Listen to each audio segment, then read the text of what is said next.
Hey everyone, I have a really awesome guest here. You guys are all aware of who he is. It is David Pakman. How's it going, man? Good. Thanks for having me. Yeah, of course. So, to start off, I thought I'd start off asking about how bad the Trump presidency has been. Not about how it's been, but how bad it's been. Well, it's been bad. I mean, I guess it depends on how you want to sort of slice and dice it. There are the sort of policy questions we could talk about. There is the side of just how is the U.S. perceived around the world and kind of the office of the presidency. Has that been bolstered or hurt by the Trump presidency? I would argue the latter for sure. And then, in addition to that, we're now starting to see some concerning economic circumstances increasingly, which we could also talk about. So it really depends on how you want to slice and dice it. But I have a really hard time finding too much positive that can really be said. Isn't it really hypocritical that now they have their deficit ballooning to, I think it's like almost 800 billion at this point, with the tax cuts going on. Oh yeah, I mean, so here's the thing: they don't care about the debt and the deficit. That's the thing. So the debt and deficit is just a football, and they throw it around. When they campaign, they say we will fix the problem. When it's a Democrat in the White House, they say they are the problem. But then, as soon as they actually have decision-making power, it becomes clear they don't care about debt and deficit. And it's like a lot of other issues where it's just used in order to either gain votes, curry favor, work political deals, but they don't actually care about the debt and deficit. And there's an argument to be made based on the teachings of modern monetary theory that we should all kind of rethink how we even perceive those issues. But that's a separate conversation from whether they are total hypocrites, and they are. Right. And so what I think a lot of Trump supporters will talk about is they'll sort of gish gallop all the unemployment statistics and things like that. How do what would your response to that be? It depends on the situation. Okay. So there are certain, I mean, Gish Gallop is tough for if you're really trying to have a productive conversation and someone decides they're going to gish gallop you, which for people who don't know, it's basically a debate tactic where you just throw a whole bunch of stuff at once, conflicting information, disjointed arguments, facts that may or may not be facts, but it doesn't matter. And basically you make it impossible for your opponent to really debate in good faith because they first they have to make the choice to either ignore all the crazy stuff you said or go back to the beginning and start refuting one by one. So number one, it's really important to understand that if whoever you're talking to is determined to gish gallop you, it's very difficult to actually interrupt that. But the best strategy, if you actually want to talk about debt and deficit, and someone on the right starts throwing unemployment numbers at you or stock market numbers at you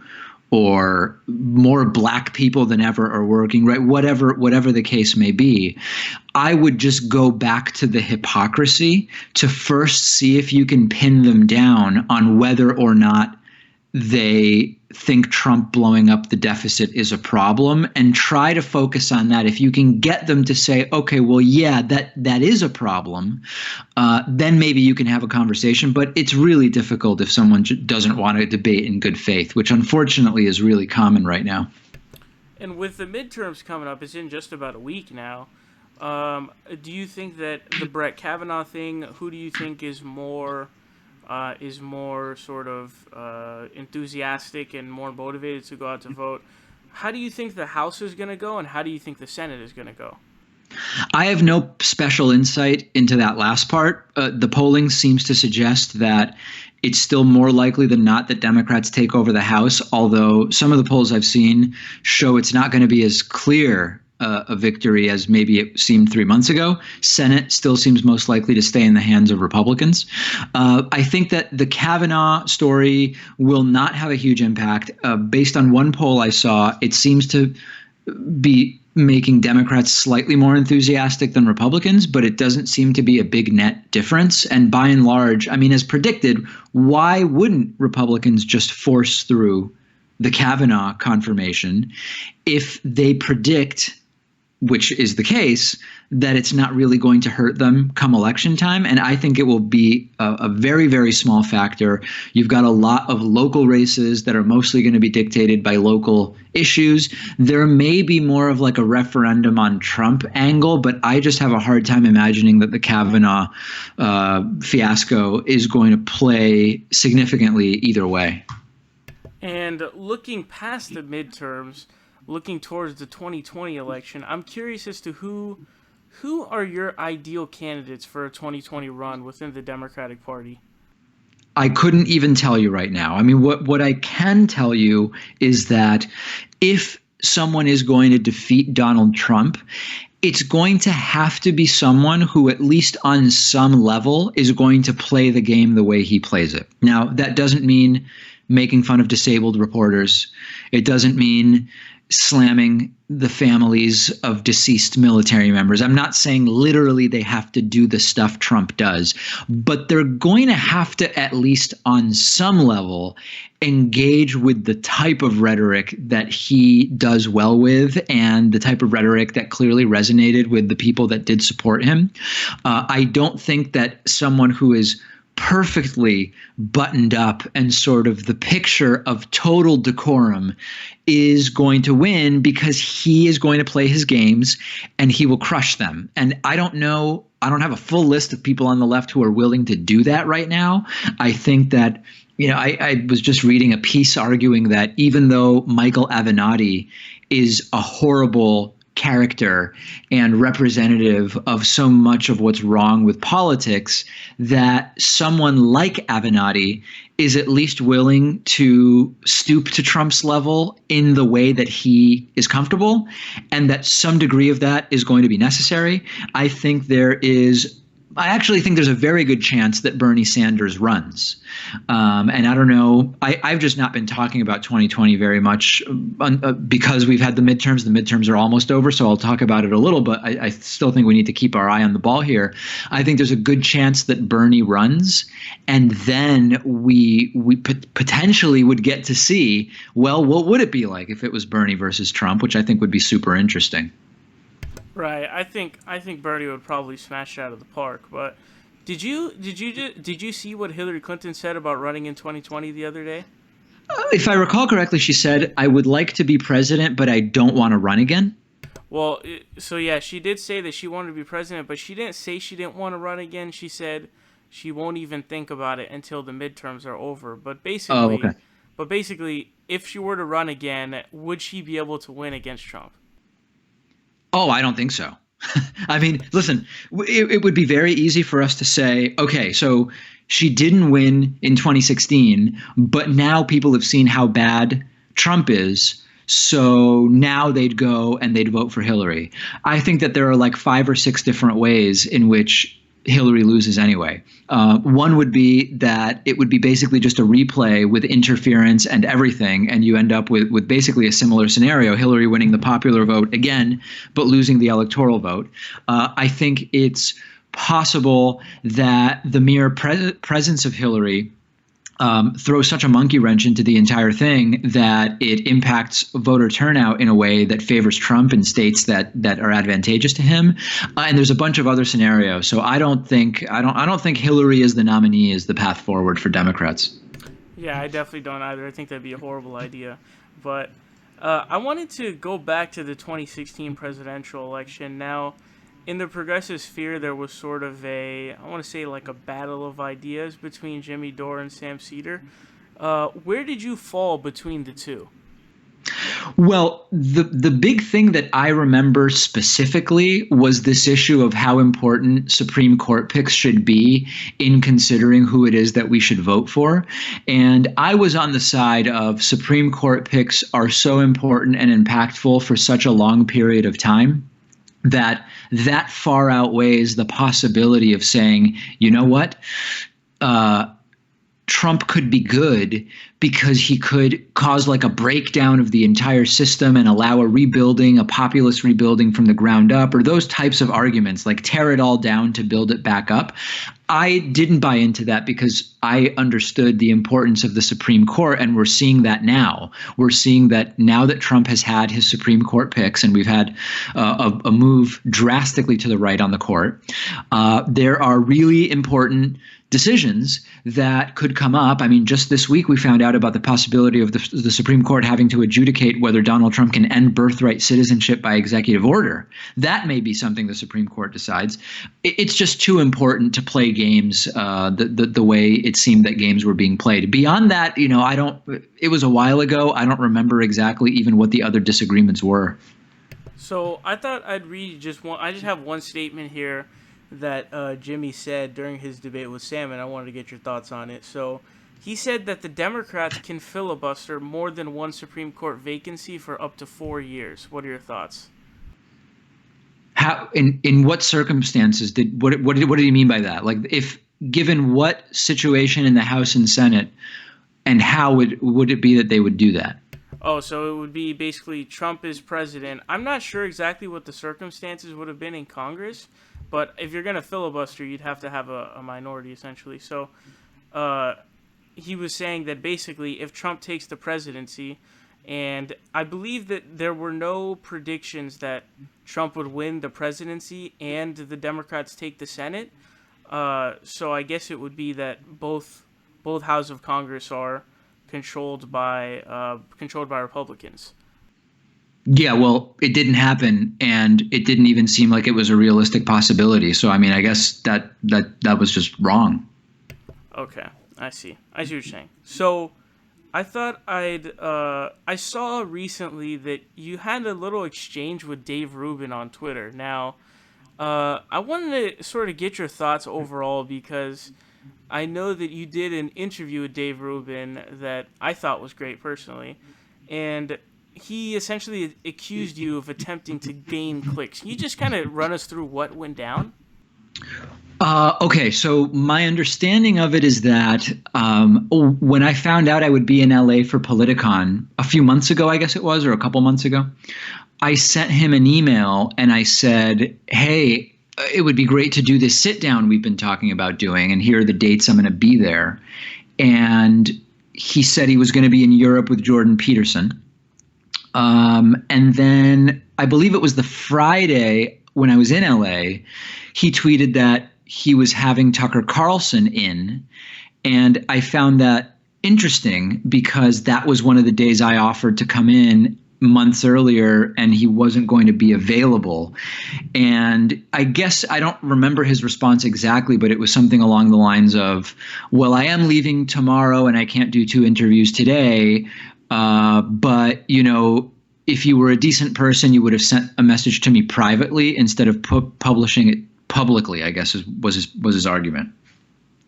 And what would your response to that be? Because I know that you essentially said that, you denied those claims, but I don't know. It was interesting to me because haven't you been attempting to sort of go have a studio interview with him of some sorts for a while now, almost 2 years?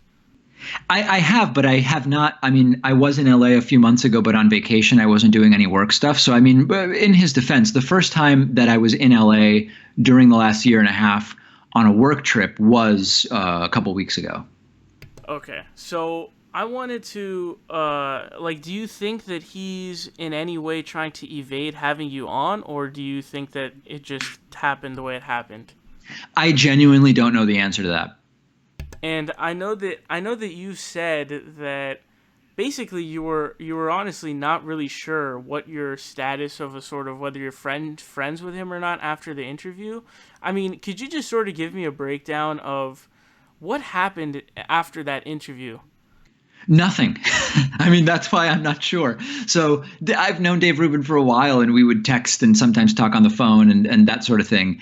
And I think it became less frequent as he had a political awakening, or whatever kind of term you want to apply to that. And then, I welcomed him on my show for an hour, and I did an interview that I thought was completely fair. But when things were said on policy that I didn't agree with, I pushed back. And we have barely been in touch since then. So, I mean, I guess the answer is I don't really know what's going on. And do you think that you guys haven't been in touch because he felt in some way that, I don't know, he was, I don't know, I guess hurt that you sort of, because I thought it was a fair interview as well. I thought that you sort of asked him some pretty fair pointed questions. And did he not like find that to his liking of some sorts? If that's the case, he did not communicate it to me.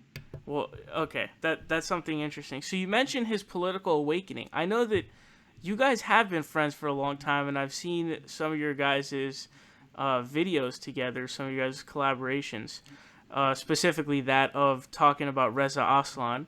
And so I'm curious what your thoughts are on his political awakening. What happened with him, do you think?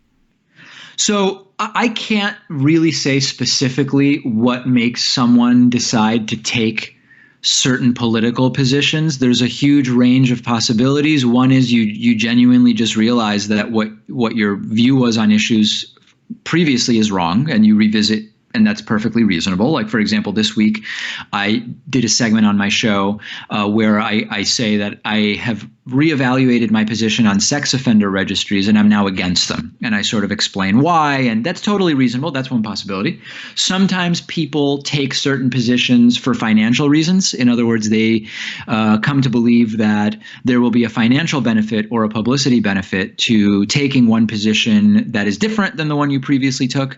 There can be a change in sort of like an underlying philosophy that then you realize, oh, given that my view on this has changed, I should really have a different perspective on these particular issues. I don't know what the answer is with Dave Rubin, again, because I've talked to him so little since this has taken place. What I can say is that as a general concept, I think he's around 40 years old now. I don't know of too many people whose politics have changed drastically when they are in their mid to late 30s. Like, I just don't know. I don't know of too many examples of that. I know of lots of examples of people whose politics have changed, like when they're in college, for example. That's a time. But short of just having very similar politics, but the parties changing around you or the alignments changing around you, it seems rare to me. Now, he might argue that, I think he has, that the left abandoned him, that like he's still on the left or something like that. But I don't know that really makes too much sense. So I really can't say. I just know that I've never really met more than a few people who have had significant political realignments at that point in their lives. Are you at all suspicious that he changed because of financial reasons, or do you get the hunch that it was strictly genuine, like 100% genuine? I have no idea. And I know that there are videos online of people saying that there are funding sources of different kinds that are sort of conditional on the idea that certain people are invited or that type of thing. I don't know if they have strong evidence. I really wouldn't be able to say. I also want to ask you about the interview that you guys did, because I thought that there were a lot. I mean, I just was wondering if you could sort of expand on certain things that I saw during that interview, because I felt like there were so many points where he was just totally inconsistent and he didn't really have a response. Like, I recall you essentially saying that, how can you claim to be a classical liberal, which is essentially all about free markets, and then simultaneously support single-payer healthcare? And then he goes on to describe Obamacare, and it just becomes like a complete clusterfuck, essentially.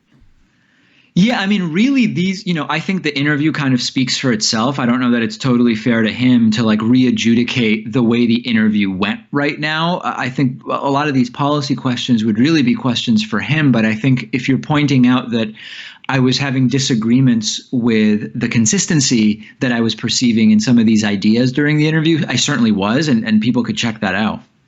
Right. Yeah. I thought you did a great job in there. Of sort of. I didn't think that you were. I didn't think that you were in any way pushing any boundary. I just felt like you were asking fair questions, and I guess he didn't really like that very much. Um, so here's something else that I wanted to ask you about. I wanted to ask you about you actually had this sort of debate with Ben Shapiro on guns, and I wanted to sort of get your thoughts on that debate, and just I'm curious if you are going to do another debate with him in the future, and sort of why there hasn't been another one since then, because that was actually that was like 6 years ago, right? I don't remember when it was, but it was so long ago that I don't remember how it went. I see. So how did you guys get that set up? I'm just curious. I think I just emailed him at the time, or my producer did.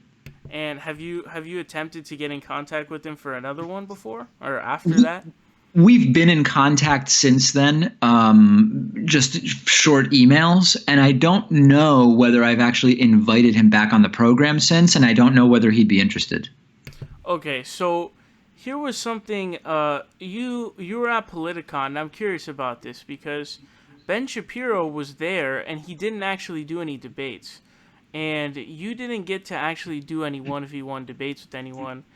And you sort of, I saw you talk about on one of your, it was like an update video about Politicon because you had to make a bunch of them, that there were these people who were sort of chickening out. I mean, are there any names that you can sort of divulge about who backed out? Oh, Sam Seder has since gone public with that, and Steven Crowder backed out of a debate with him. Right, and was that the only person who did that outside of Candace Owens? And Yeah, so I mean, as far as I now have been told, Candace had, from what I'm told, Candace didn't back out. She had never accepted, and it was communicated to Kyle Kulinski and to me that we had a debate set with her and Charlie Kirk. The current story, as they tell it, is that they never had actually accepted, and thus it would be unfair to say they backed out if that's accurate. Okay, and I was just curious, since we're talking about Politicon, I was curious, how do you feel about, I almost want to say like the way they set it up, because I don't feel like it's all that great when there were like almost 2 weeks left, which is not very long, and people didn't know who they were doing debates with. Yeah, I think a lot of that is that they have this really difficult thing they're trying to do, which is to make the most interesting panels and debates happen while getting a lot of situations where people are conditionally willing to do something if X or Y other person either is or is not involved. So there's just a ton of situations where they think they get conditional agreement for a 4-person panel from 3 people. Person number 4 then says, I really can't be on with person number 2. So they say, okay, we'll replace person number 4 with a different person. And then person number 1 goes, I like the original lineup, but I don't want to appear with the person you've put in now. So they have this really difficult thing because they're dealing with a lot of people with personalities and egos. So it would be great if everything could just be more fine-tuned way ahead of time.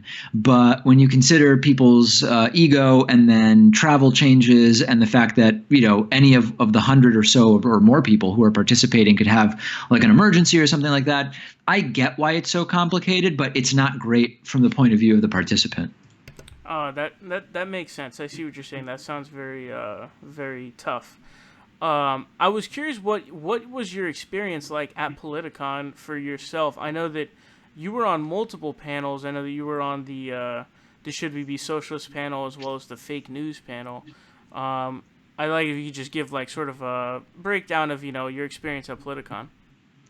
Overall, it was a good experience. I mean, the thing is that there are a lot of extreme people that go, because if you just think for a second, obviously this doesn't apply to everybody, but if you are sort of willing and interested in spending money to fly for some people across the country, or people even came from Australia, and it was great to meet fans from Australia, there's nothing wrong with it, but to see people argue about politics rather than just watching the videos online or reading articles, you're probably engaged in a way that most people are not. And for some people, that is completely fine and great and sort of normal. But there were a lot of extremists there who are sort of on the edges of the political spectrum. So that environment can be a little bit difficult, because you kind of constantly feel as though there could be some kind of violent incident at any time. And in fact, with some of my panelists, we were speaking backstage about sort of moments during different panels where it wasn't clear whether someone was kind of getting a little bit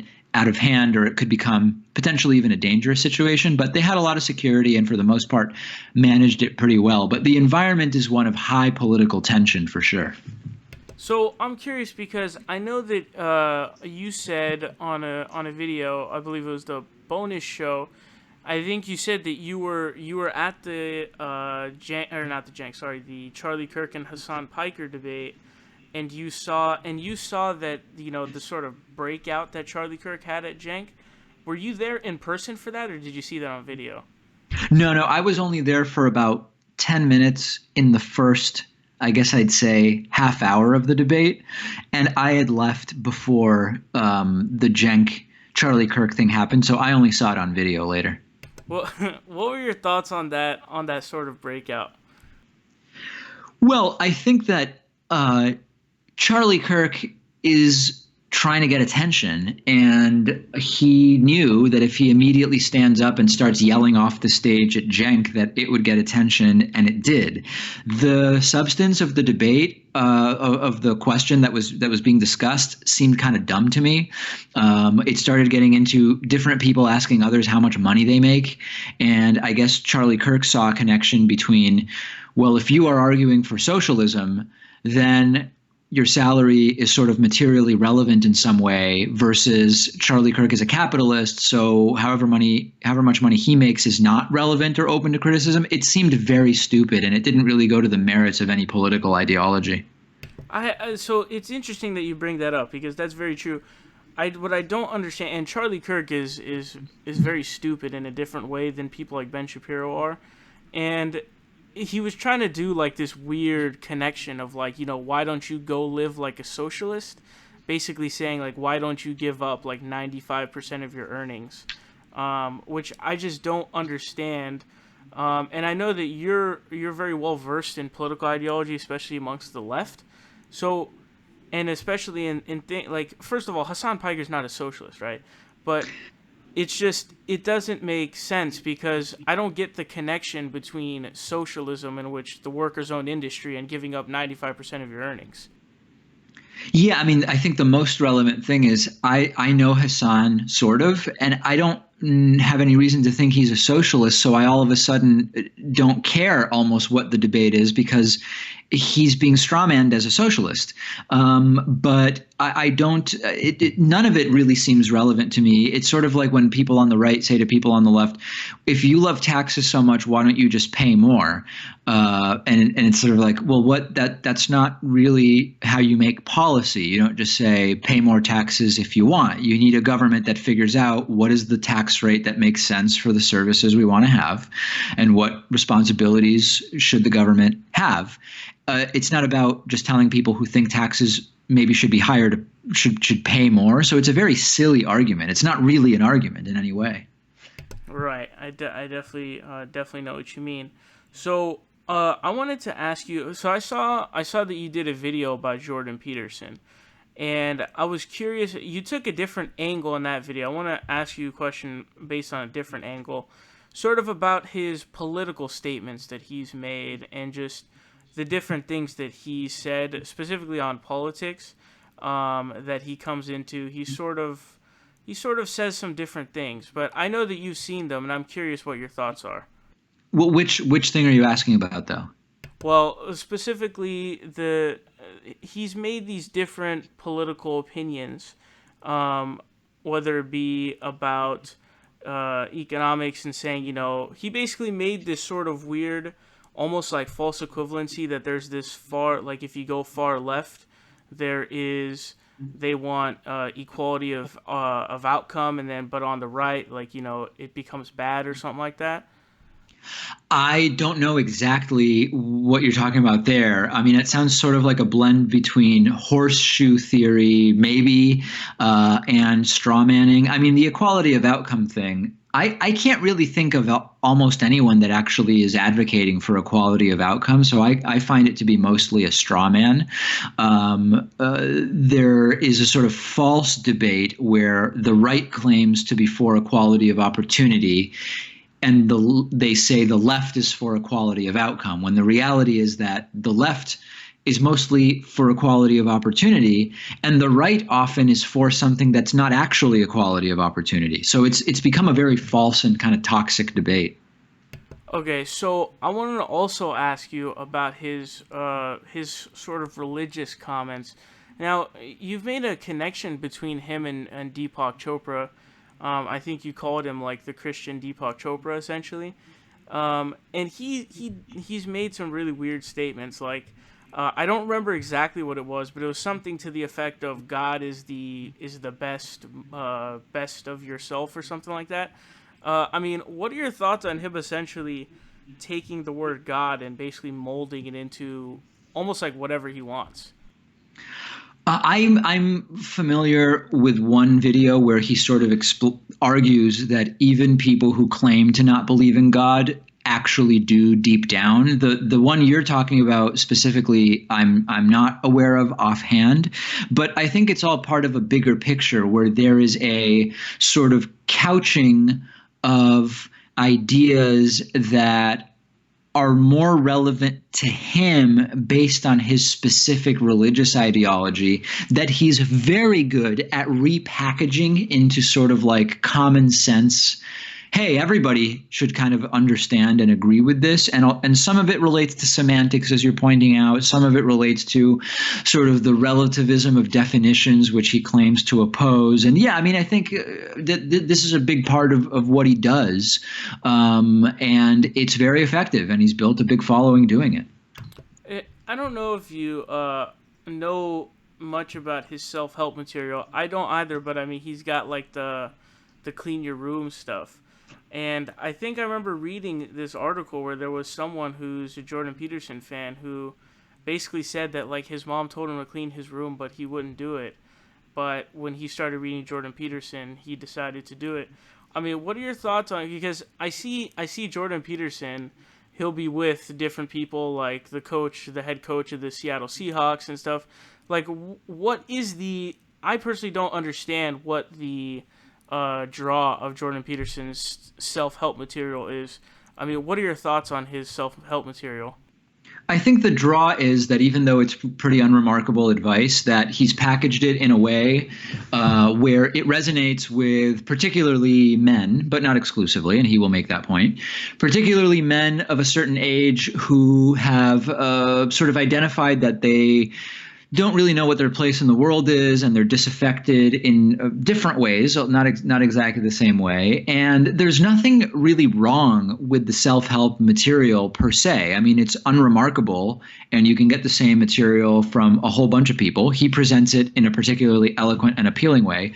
The danger is that he pretends not to sort of espouse political ideology and not to really be a political figure. And what I expose in my long-form piece about him is that that's bullshit, and that he does espouse political ideologies. And that's where the danger falls, that if you are a disaffected young man and you start watching Peterson and you like the self-help stuff, and then you get into the political philosophy stuff about all of the different political issues that we've been talking about and others, you might start to believe that the way to the self-help conclusions is exclusively through his political ideology, when they are two totally and completely different things. And you can arrive at a lot of the same self-help ideas with totally different political ideologies. And that is what I see as the most dangerous when you consider kind of the cult of personality around Jordan Peterson, that people like the self-help stuff and then they believe the only road to those to succeeding in these self-help ideas is through the political ideology that he espouses, and that's just not true. Okay, so I see what you're seeing there, or I see what you're saying there. Sorry. I wanted to ask you about the interview that you did with Jesse Lee Peterson. Now, it was a very long interview on the fallen state. Um, and just could you just run me through what it was like and just how it went down? Because it certainly gave myself and my audience a bunch of memes like Children of the Lie and all that kind of different stuff and The Great White Hope. Could you just run me through, how was it to have that interview and just be with Jesse Lee Peterson? It was kind of funny. I mean, I was curious whether he would be the same when the cameras are off as he is on camera, and he is. So either he's playing a character all the time, or the guy you see on camera is genuinely the guy he is. It was kind of interesting because a lot of his producers seemed to kind of be fans of mine, and they wanted pictures, and it was all kind of, the entire scene was very funny. But as you could probably tell from the interview, I wasn't really taking it very seriously, but I was kind of respectful in a way, while still kind of getting my point of view there. But I saw it more as an entertainment thing than a politically valuable thing. How did you, so did he just contact you out of nowhere after kicking you off his show and inviting you back on? I think when he or his producer saw that I was on the Politicon schedule, they reached out realizing I would already be there and invited me to come on. I see. So are you are you at all interested in doing that again? I mean, I wouldn't do it again tomorrow, but I think if the next time I'm in LA, he wants to have me on, I would definitely consider doing it because the clips do really well when I re-upload them. I think the most recent one has almost 200,000 views. Right. Yeah, they do well, and I thought it was really, really, really entertaining. But thanks so much for doing this. I really appreciate it. Do you have anything you want to finish off with? No, I thank you for having me, and my staff sends their regards. They're big fans of the Progressive Voice, and and Kyle Kalinske also said that he fully endorses me appearing on the program, so that's why I'm here. If he had said it was a bad idea for my career, I couldn't do it. I couldn't bring myself to do it, but everybody said you've got to do it, so I did. Thanks so much, David. I really appreciate it.